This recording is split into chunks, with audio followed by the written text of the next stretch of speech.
What up, world? Waxvillain, Seattle, Washington. You already know what it is. Welcome to Waxvillain Fireside Chat. We got two heavy hitters, Joey Rena, Sam Robles, Cosa Records. Keep it locked. We'll kick things off soon. What up, IMG? We see it. Shout out to Bandini the Great. That's my guy. I appreciate you big time. Yeah. Emerald City Soul Club in the building. That's family. Town Biz.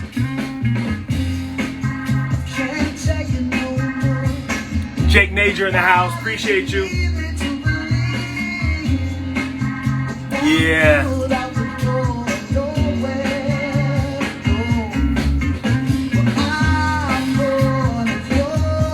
All good over here, man. I had a great weekend. It was so nice to meet you, man. Appreciate you.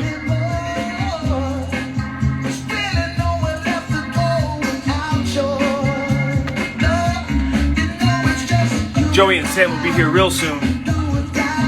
Young Lizard in the house. We see you, man. What up, Biz? Appreciate you, fam.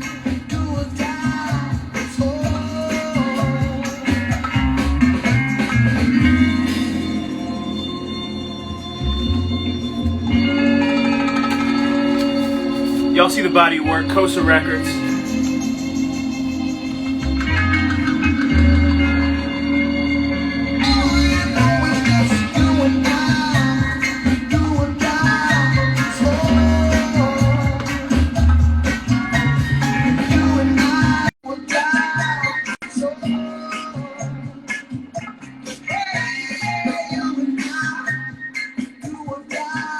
Invite sent. Be here any minute now.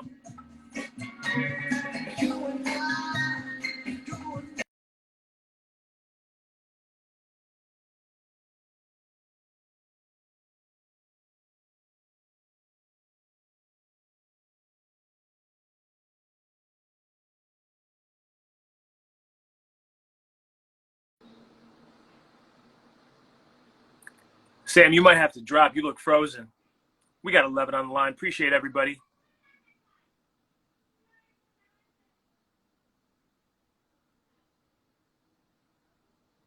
I never seen this before. There we go. Designer Dreams in the house. We see you. Intuition's in the building.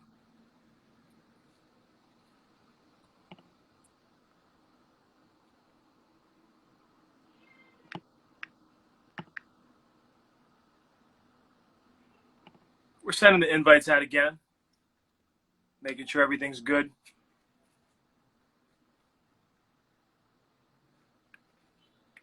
We got 10 on the line. Appreciate everybody.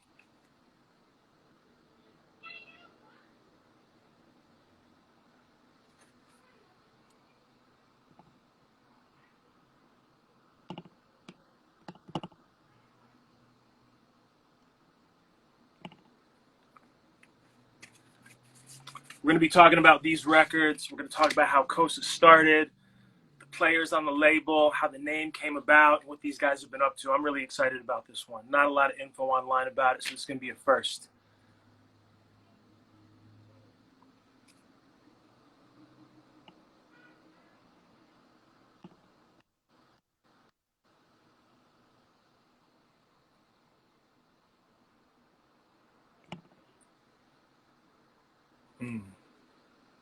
Looks like we're having some tech challenges. Hang in there, everybody.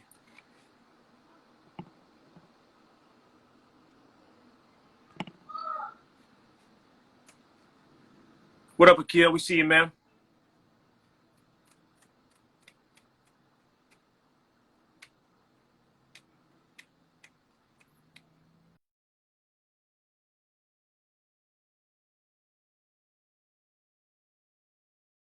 I'm trying to invite to the stream. No. This is like a video call. We got to drop this. I need you guys to join my live stream. No, it's all good.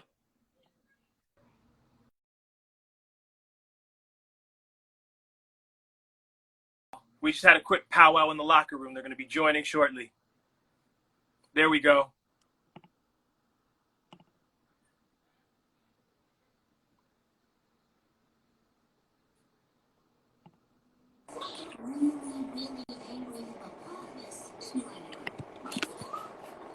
What's going on, Joey? There we go. Yeah. Oh man, sorry, rookie. I think Sam's having some technical difficulties. That's okay. We got time. Yeah. Thanks, man. How have you been? Good. How are you? I'm fantastic. Really happy. Great, Really man. happy for this one. Yeah, thank you. I dig the shirt. It's a good one, right? Yeah. It came out nice. I'm going to Yeah. try and bring Sam in one more time. Let's see.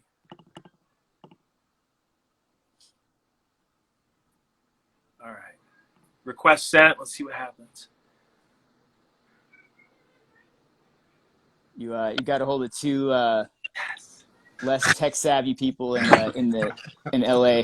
Hey, you know what? Listen, it's all good. We're here. Yeah. Very good. Very good. So Yeah. I see we have about 12 on the line. If y'all are ready, I'll go ahead and kick things off. Yeah, let's do it. Cool. I want to welcome everybody to Waxvillain Fireside Chat. We got about 10 questions tonight. It's going to go about 55 minutes. We got show and tell. We got the lightning round. I'm so excited, y'all. Tonight we are joined by two members of the California collective Jungle Fire. It was 2012 when they made their debut on Coal Mine Records with the Smash 45 Comenzas. From there, the next 10 years, these two branched out from Jungle Fire. We know Joey spent time with the Rugged Nuggets. Sam has a colorful discography working with people like DJ Newmark, Khalees, Solange, Jake Nage. What I'm most excited about, and what I think all y'all are waiting for, is we discovered a new label on the scene in 2021, Cosa Records. One of my favorite indie scenes and most exciting. I thought it would be fantastic to bring these two co-founders on and talk about names like The Reviews, Salvatore Dragato, and Dewey Kenmore right here. Gentlemen, I'm so happy to have you. Thank you for being here. Yeah, thanks for having us. Thanks for having us. Yeah, we're excited to talk. Yeah. So let me ask this question. It was 2012 when y'all, connected with Jungle Fire. What do you guys remember about the first time that you met each other, and what was the working relationship like as musicians?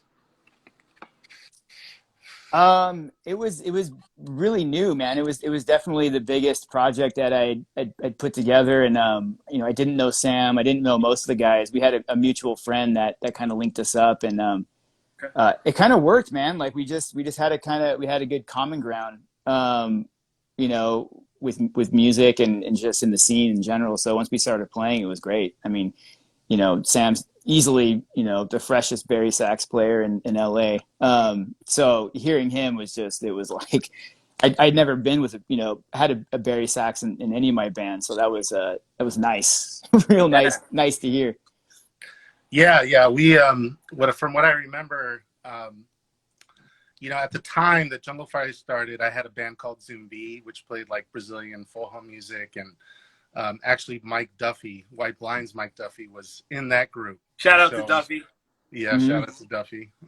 And he was kind of the glue between Zumbi and Jungle Fire, and so that's kind of how we linked up. Wow, very cool. Any magic moments in the recording studio that you guys remember from those early days? We recorded the first couple 45s and then the first album with Killian Studios. That's Orgone's place. And there's Okay. countless amount of dudes that have gone through there. And it's basically an apartment in North Hollywood. I've heard about this. It's infamous. It's such a cool spot. It's It really such a is. crazy thing. It's like a fourplex unit, and for some weird reason, all of his neighbors are cool, and they grind, man. They put so much music out in that place, and everyone's cool with it. But so that was fun. They get great tones there. They captured it perfectly. Like, I mean, we went in there and it came out great. Just a lot of magic in that studio, so it was fun. Yeah, I'm so glad we brought that up. Yeah. to this day, I still don't think we've been able to recreate the horn sound Yeah, anywhere else. from that first 45. I always, every time I go there, I joke with Serge because he used to have like these two big timpanis Yeah, in the room. And I always thought like, man, those timpanis were the magic sauce Yeah. for horn sound. But he would mic. I think he threw a mic up by where the timpanis were at, yeah, and for just the got room. like a crazy weird natural, reverb, and it was Reverb. dope, man. Yeah. Yeah. That's super cool. So 10 years goes by. What leads you guys to say, hey, let's join forces and start this new label called Cosa? How does it come about? It was just before the pandemic. I think we kind of kicked around the idea of doing something because we both kind of had some side projects that we were envisioning and wanted to do. And it was kind of like, well, why not? Like just do our own, little like sub distro label and, just for fun. And then I think pandemic kicked it into gear, like, cause we had nothing to do, man. So it was like, all right, well, now's the time to do it. And it worked out. We got some projects together and, I did up some mock-ups for the label artwork and, it kind of clicked. Very cool. Yeah. It was just, an outlet for other projects, that were kind of like Jungle Fire adjacent or not. Yeah. Even. So. Yeah. What does Cosa mean? Where does it come from? I love digging into the meanings of things. That's Joe. That's all Joe, I think. I mean, there was no real purpose. I mean, in Spanish, it means thing. I think it means that in Portuguese as well. Yeah. And also because like my family is from Italy, and I think Italian shares the same translation. So that was that wasn't a purpose, but it was like, oh, this is kind of interesting because Sam's family is from Brazil and Mexico as well. So it was like, oh, kind of gels together, but that wasn't the intent. To be honest, just from a graphic design standpoint, it has 4 letters that have equal weight and it looks good. So it didn't, I wish there was more of a story, but it just looked good visually to me, and it does have like the thing. It's just like, it is what it is kind of the idea. But again, there's no real cool story behind it. Well, I'm going to tell you this, because I was getting into illustration and fonts and typography and everything like that. I really appreciate that. And the fact that I explain it like that, I get it. And that's enough for me. Cool. Yeah. I think when we do things and we think about efforts, whether it's a 45, a full-length album, it's no small feat starting a record label. What is the mission? What's the vision behind it? What are you hoping to do with this besides just release music? That's really it, man. Like there's really no other agenda behind it. Like we just, I think we're putting out more records than we actually anticipated. Yeah.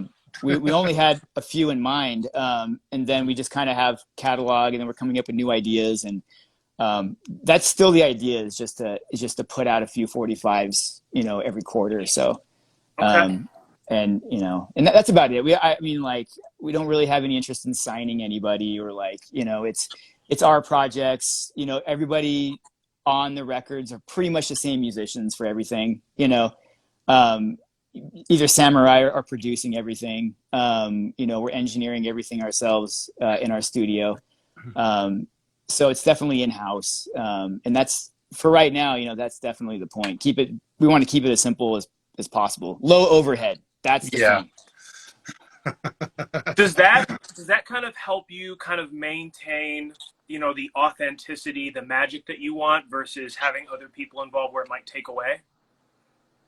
Oh yeah, for sure. Absolutely. Yeah.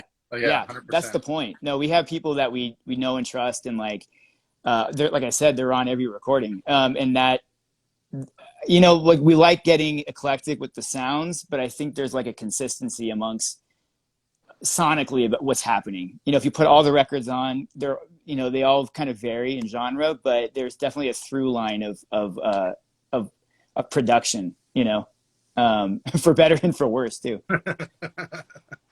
Is there any other key players involved that we haven't seen yet, or is it solely just you two? No, pretty much us. I mean, yeah, no. I mean, like Coal Mine helps us out with distribution and project management and stuff. But other than that, no. Sam and I are like it's our thing, really. Sure. We never really touch on this too much, but would you all just kind of maybe explain what it entails when you want to start a record label versus just, simply being a musician? You've got to wear some different hats.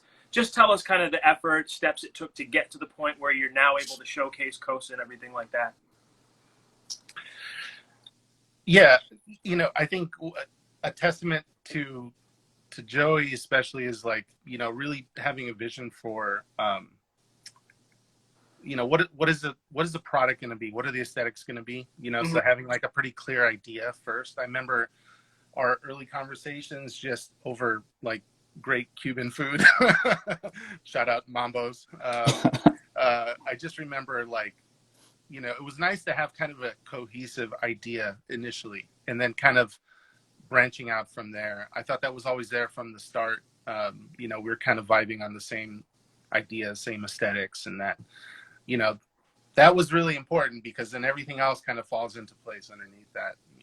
At least that's my perspective. I don't know how you feel, Joe. But. Yeah. I think musically, I think we're pretty confident in like what we were gonna do. But a label definitely needs to have a look and a feel, and that's really important to me. Is when I see a consistency in label, artwork or like logo or just aesthetics. Like you can tell, like Cosa stuff is very monochromatic. Like I lean heavily on just black and white. Like everything we're gonna have, there's not much color in it. Which is just kind of like, that's my favorite stuff, so I kind of had that in mind, and I think that's about it, man. Like it just kind of paired up well.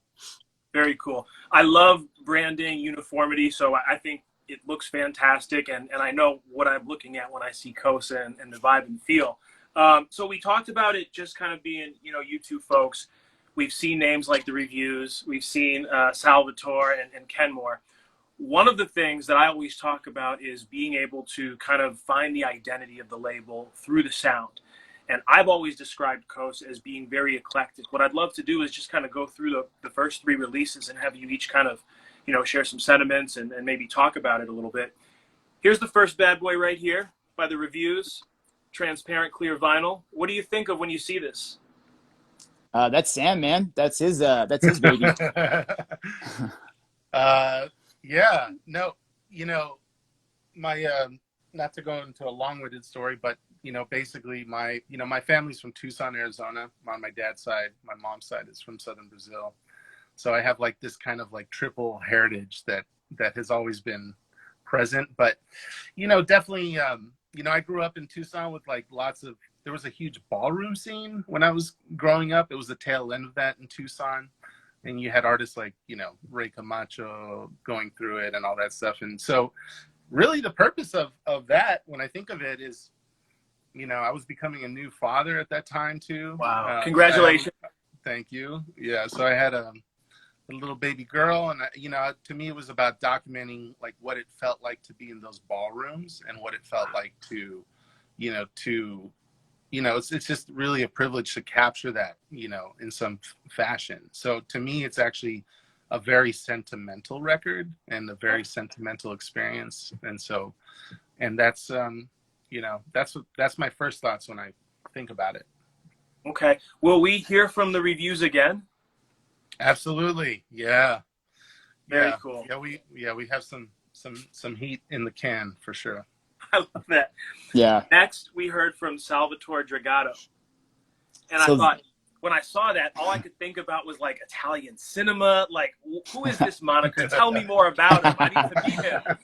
Yeah, man. Yeah. No, you nailed it. It's again, like with Sam, it's like culturally, like that's actually my great uncle's name. So my other family's name is Dragato, and so I just kind of use that as like an homage to my family that immigrated here. And it's also definitely that it's very much influenced by like, European cinema, Italian, French, like that's kind of the idea. It was born out of COVID. Again, just a lot of nights alone in the studio. I would have Sam, or not Sam Robles, but Sam, our drummer from Oregon, and he plays drums on all of our stuff. I had him just send me drum tracks, digitally, like just, over the email, and I would dump that to tape and then just build from his drum tracks. So like those 2 songs, the one tune on there,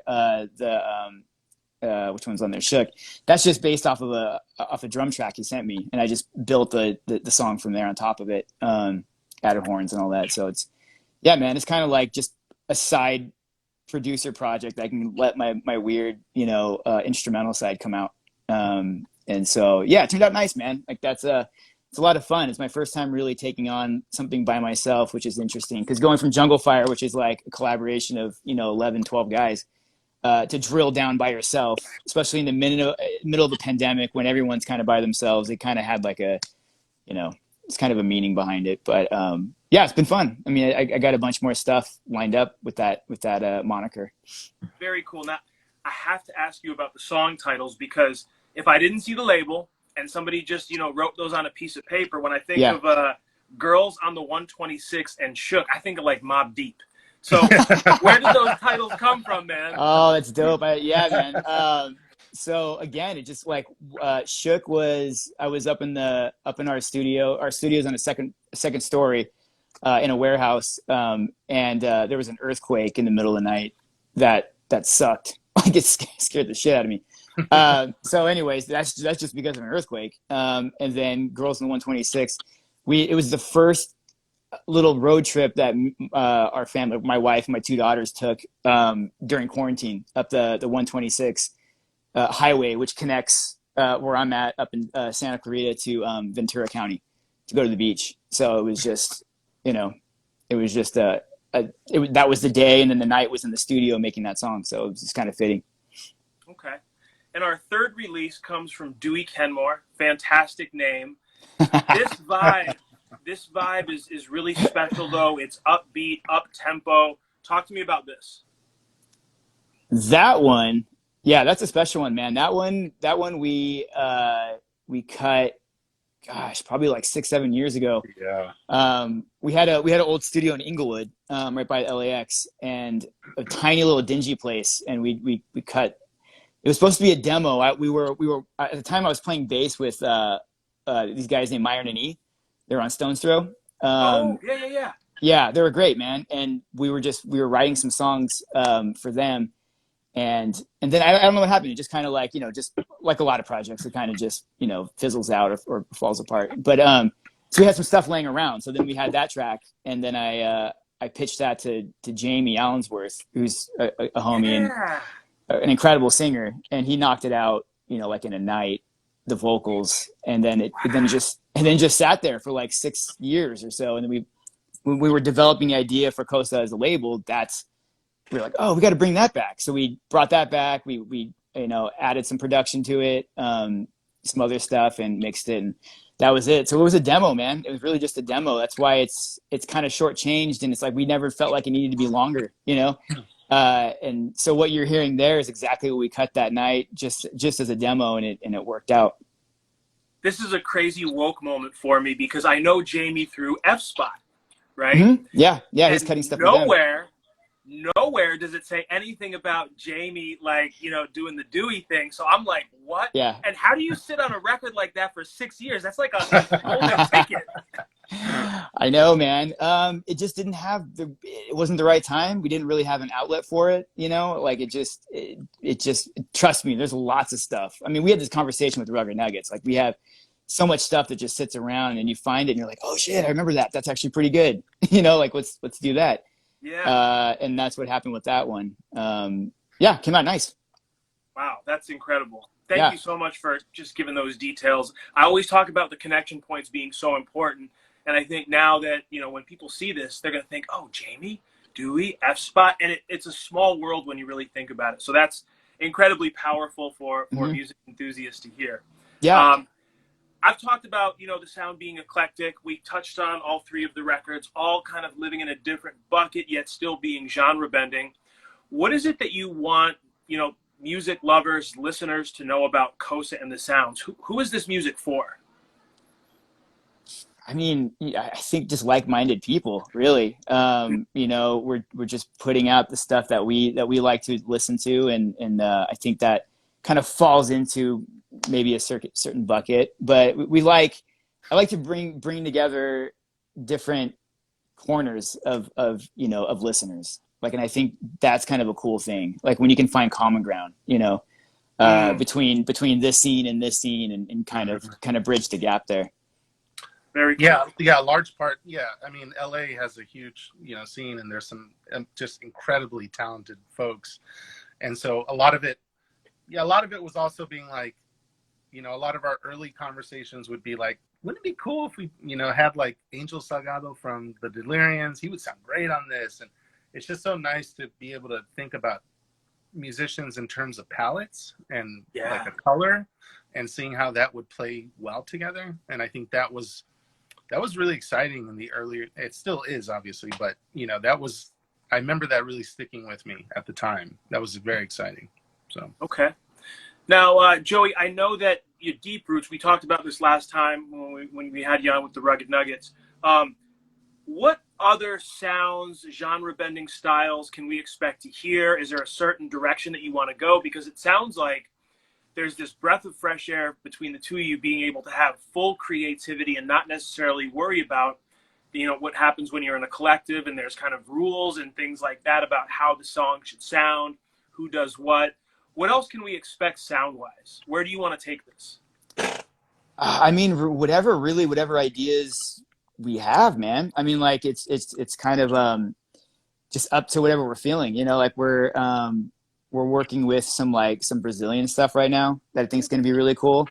We're working with the next Salvatore one, which is coming out in late June, is really heavily into the cinematic vibe. Like it's very it's like there's the lead single is more of like a like European bossa nova kind of influence. Oh my God. Like those guys really got a hold of that sound, like, and did some really cool stuff with it. So I kind of leaned on that a little bit. On the flip side, there's a real heavy track with harp on it. And then like Sam said, the reviews, we got, that's in the can, and that's going to be probably dropping in the fall. That's going to be a good one. It's just, yeah, man, it's just, I think it all has, like I said, it's all threaded together somehow, but it's definitely, we're just down to explore anything, anything that sounds good to us. Yeah. We'll do it. So yeah, I mean, really, like the intention of it is to get weird. Like we want to put some weird stuff out soon. Like the weirder the better. Like I like challenging listeners. Like it's nice to have some stuff that's more palatable, but it's also nice to put some stuff out that's challenging. And like is a little bit off the beaten path. So I think that's kind of the idea is to go in those different corners. Mm-hmm. Okay. And, again, I think that's what makes it so exciting. Every time I've talked about the releases, we don't know what we're getting. We don't know where we're going. There's so much mysteriousness about it. But that's really just, it's an ode to you guys and being so skilled as musicians, using your experience to continually put out great music. So I think we're coming up to, let's see here, show and tell. So for show and tell, if y'all each have a couple items that you could talk about, show, and possibly play, I'd be really excited about this. Sam, you got anything? Yeah, I grabbed a few things. Cool. Let's do it. Well, it's kind of tied into, yeah, I do have some things here. And it has a backstory too, which also was very inspiring to the reviews, Okay.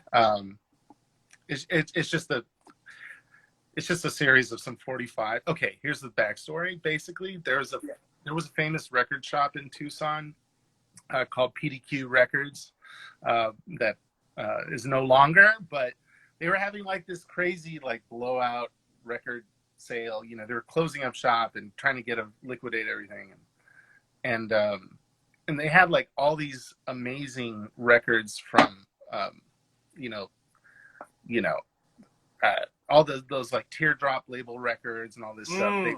They just had like everything sitting in a corner in a box, like nobody was touching. And so I was like, yeah, let me go check that out. Let me see what they have there. And lo and behold, it was a gold mine dig. And so there's some records that I'm still just kind of processing from that. But yeah, I have a lot of stuff that I found there that I wanted to show. It's also I'm showing it because it was a big influence in a lot of the Cosa stuff. But okay. Yeah, Gilberto Rodriguez. Yeah, is a great find. His stuff is amazing. If people haven't checked that out. Some Sonny Ozuna on Teardrop. Which one is that? This one is Triste y Lastimado, and then on the B side is Tu Boda. So it's stellar. Wow. Stellar. Love Sunny. Some old school Ray Camacho, some cumbias on here, like really great stuff. And so I wanted to just kind of show some like early Ramon Ayala, which is really amazing. And then also some terrific Renee and Renee 45. But yeah, that was my show and tell, because that dig was just really inspiring, and yeah, still getting a lot of mileage out of these 45s. So Very cool. Sweet. Let's see, hang on. I dug these up. This is gonna be an ephemera show and tell. Okay. Nancy, shout out Nancy. It's been a minute, man. Okay, so yeah, you might appreciate this one. I don't know if you can see. Shoot, this is probably pretty bad.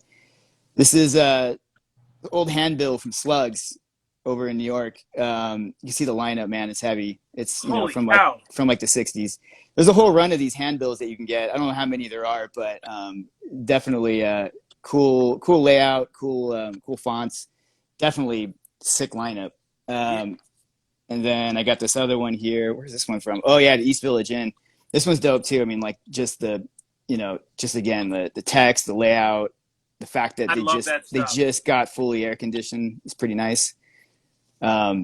So yeah, those are the two things that I dug up. Like I haven't seen those in a while, and I was like, okay, I got to frame these up and see them. But yeah, I like to collect some of these posters, and yeah, Steve, yeah, Jungle Fire, Kenny G is definitely in the lineup. You saw that in there, right in between Kenny Dorm and Hank Mobley. Yeah, he's in there somewhere.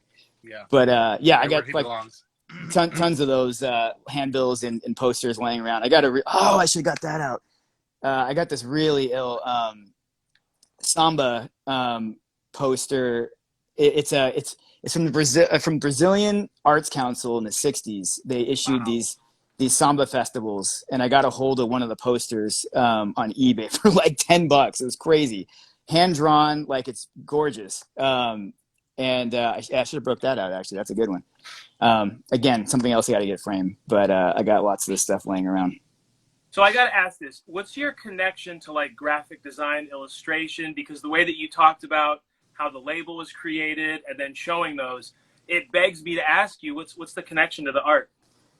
I'm just a fan of it, man. Like, I just do it as a hobby, like the Jungle Fire records. Like I've done a few of those in collaboration, with like, Steve Haney, from Jungle Fire. He did some pretty cool collage work for it. But shout out Visions Collage. Yeah. Give him a follow. Yeah, man. I just really, like I think it was starting with just record cover, layouts, and then from there, like going to like old movie posters, and then from there going to like magazines, design It's just visually very pleasing, especially mid 60s, late 60s. It's kind of my area of, I think that stuff is the best, especially the European stuff, like the Swiss design is it's insane. So, and then how we adopted it. I mean, like all the jazz records are all, Reed Miles, like that's all Nordic design stuff. So, just kind of fell into it. Very cool. I love atomic art. I love that modern 60s look. There's something about it that just really moves me, that vintage vibe and stuff. So I appreciate that. Gentlemen, I know, Sam, you kind of showed some records, but I'd love it if you guys could just talk about some of your influences. Maybe there were role models. Who are the people that were really influential and kind of, guiding you through career, if there were anybody? Sam? Ooh, that's a good question. You have to get back to me on that. It's a tough one because there's because I play bass for the most part, and there's obviously influences there, but then there's also like producers are a heavy influence too. So it could range from Family Man, Robbie Shakespeare, guys like Wilton Felder, obviously Charles Mingus, Ron Carter, like, you know, the OGs, the greats, like those guys. And then like producers, you know, like obviously like Lee Perry is a huge one. Prince Jam, like, oh, you know, Coxman Dodd, like those guys just are huge for me. Like those are the guys that to me really made something sonically different and cool. The minute I heard those old reggae records, it was like I never heard anything like that. You know, like those sounds. So yeah, man, it just depends like musically, you know, production wise, design wise, you know, Hans Hillman it was is profound. So it's like it just kind of depends on the day. Okay. What about the artists that we're seeing today? Who are the artists that you listen to that you enjoy seeing on the scene? Modern's tough. I I really go ahead, go Sam. Yeah, no, you go. Yeah. Okay. I'm gonna say I've been fascinated with like for several years now with like the Bogota scene in Colombia. So Los Okay. Piranhas, Frente Cumbiero. There's a cat out down there, Mario Galliano. I think he's doing just incredible stuff. So he's yeah, there's quite a scene there that I've been in terms of modern stuff. I guess I would say that's been a big one. Also, Son Rompe Pera, which is out of Mexico. They're really fresh, super fresh. Here, LA, and out of Hawthorne, we have Cuco. I really like Cuco a lot, so give a shout out to him. Also, been really digging into John Carroll Kirby here in LA. I think he's doing some really great work as well. So for me, that's kind of the round. Okay. And all things Analog Africa. I gotta say, like every release they ever put out, I'm like blown away by Analog Africa. Like They're pretty insane. They're pretty insane what I they don't can know. get a hold Like of. their batting average is insane. It's crazy. I need to check that out because I'm not familiar. Yeah. Oh man, yeah, it's heavy. It's incredible. Yeah. Yeah, for modern stuff, I mean, you know, like obviously, I really, you know, a real big fan of like hip hop. So like, you know, Knowledge is kind of I think it's probably my favorite producer right now. Really? Yeah, I love him. Like he's really good. He's definitely I think carrying the torch. You know, the Dilla torch. I feel like, you know, post Madlib, you got Knowledge is doing the best. Yeah, you know, as far as modern stuff, I don't listen to a ton. I mean, I really respect what everyone's doing, and I'm into it. But I think there's just so much older music that I feel like I'm just scratching the surface with that. Like it's hard to break away from that, you know. But I do enjoy like Sven Wonder from Piano Records. Like he's on the instrumental, you know, cinematic kind of tip. I think he's really carrying the torch on that. There's a guy named Maston who's also incredible with that kind of sound. God, I can't think of anyone like really new like else that I've been really vibing on. I know there's got to be a few, but I just can't think of it right now. No, and I love the shout out to Knowledge because I remember hearing his like Orange record on Mm-hmm. Stone Throws, and that was like my introduction. And then from there, I had seen that he had even more of a discography. I think it was either tapes or maybe like just streams.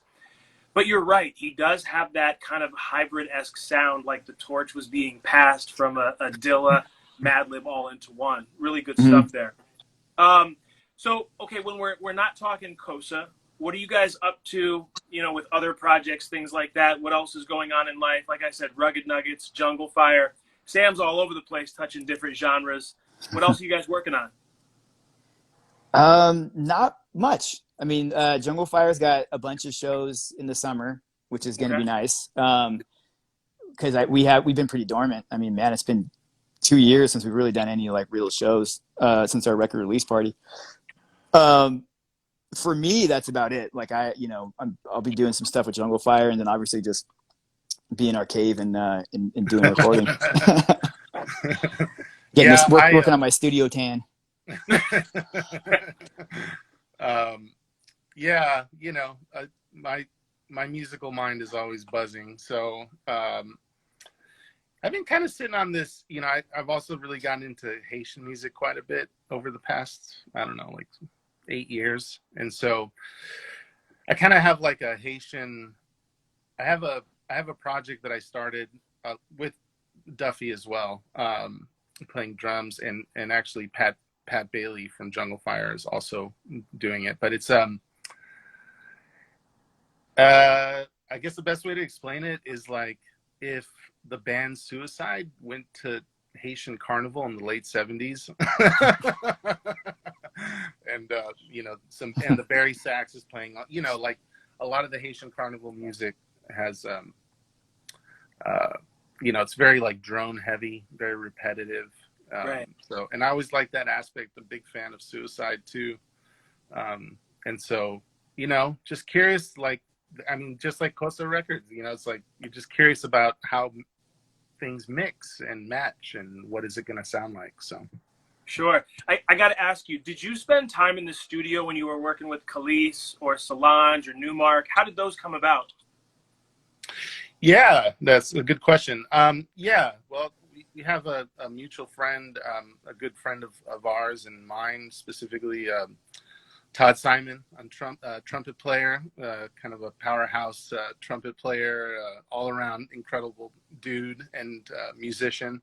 And so, yeah, he was definitely kind of the lead into that, you know, and we, you know, it's a community of musicians here. And so you just meet all sorts of people, and, you know, there's a big industry here. And so, and then I got introduced to the producer, Dave Siddick. So I would say Dave Siddick was also a big through line. He's the one that produced, you know, the Khalees record. He produced Solange. He produces a lot of stuff. Yeah, Yeahs and Weezer, and I mean, you name it. Dave is. I mean, if you look him up, you know, you'll realize how many of the records you've actually heard. So, so that's kind of how. That was my entry point. You know, probably through Todd and Dave were the big ones. Okay. So I have a favorite question that I like to ask people, and I always love a good quote, a good mantra. Is there a quote or mantra that you guys have that, you know, you've just kind of held tight throughout the years that have helped you navigate obstacles, just a, you know, a way of living? Shitty is pretty. Okay. But that's Gabe Roth, right? Yeah, man. Yeah. I heard him say that like, well, I don't know, that was like a decade ago or something like that.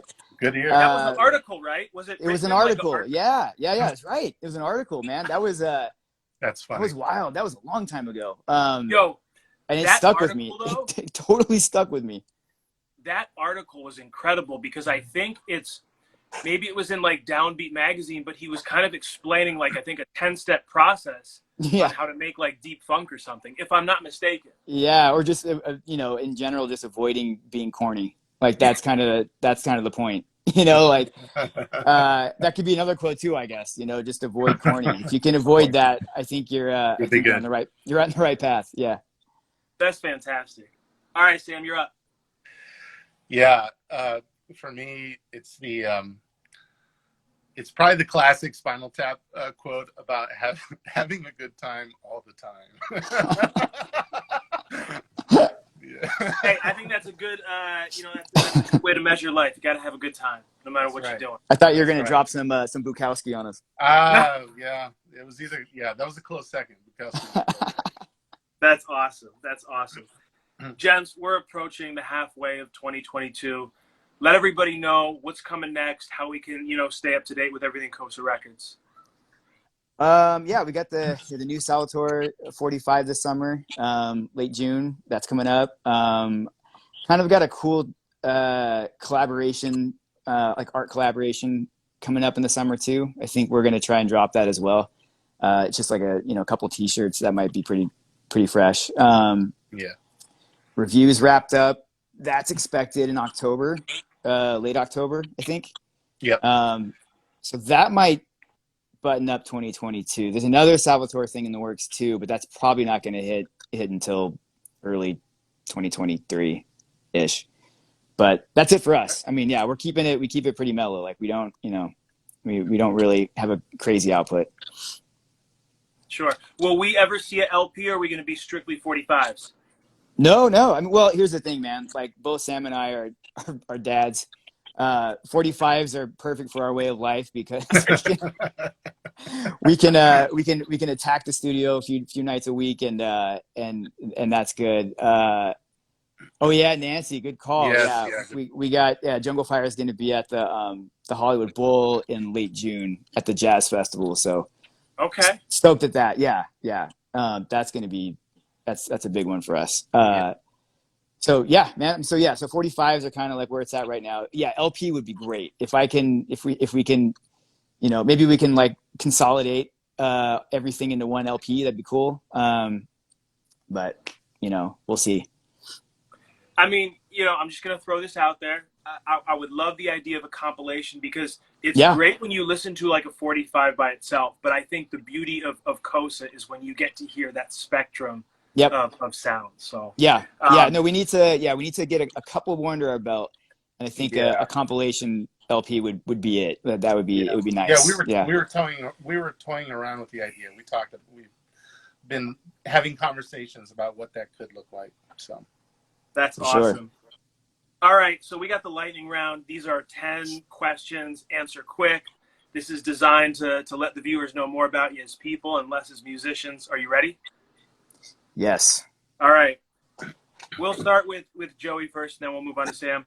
LP or 45? 45. Oh, can you hear me? I did. I thought Sam was thinking about it. Okay. No. Oh, we're going back and forth. Okay, got it. Yeah, for me, and I like the LP. I like the whole experience of the LP. Okay. Color or black vinyl? OG black. Yeah, I like the color. Yeah. Joey, I'm just gonna say everything opposite of you. How about that? Yeah, that's okay. That's all right. No, I'm so happy. I really celebrate when a musician says I like color vinyl because it doesn't happen too often, and I go crazy when I see the color variant. So I appreciate that. What's something that you listen to that would surprise us?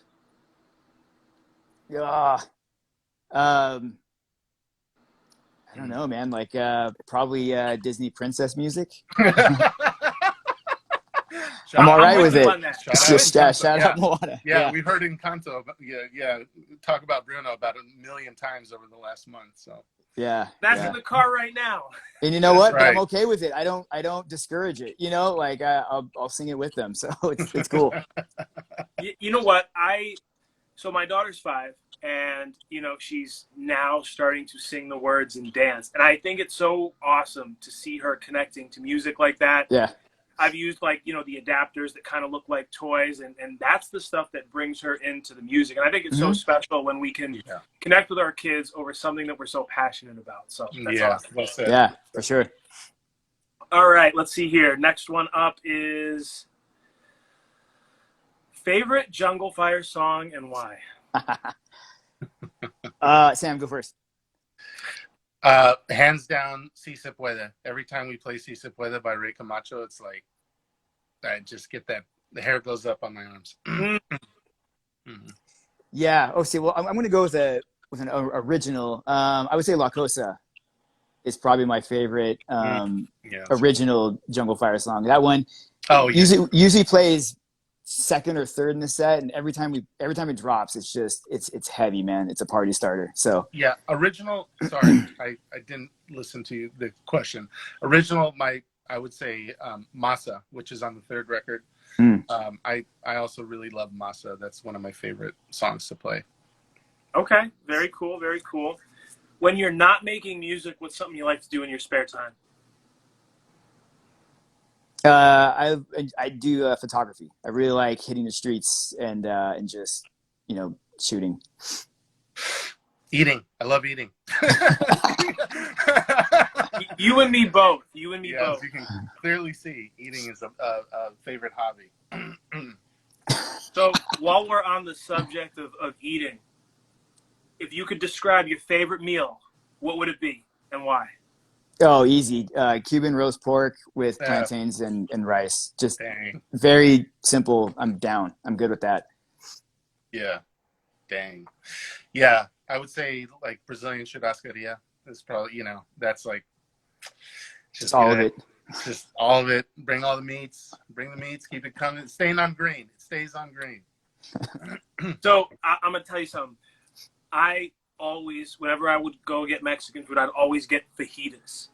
Until one day I tried mole, and I have not eaten anything. I could eat mole for every meal of the day. That's like my favorite thing. Yeah. Oh yeah. Yeah. Yeah. When it's done right, it's bomb. Yeah. There's what's that spot, Sam? In Yeah. freaking off Olympic? No, it's off of dang it. Yeah. Anyways, next time you come out to LA, man, there's a Yeah, it's right by the studio. yeah, it's pretty incredible. Okay. Nancy, help me out. I know you know what it is. Yeah, Nancy somebody put it in. Love that. If you were gonna take a road trip, what musicians' albums would you want to have in the car with you?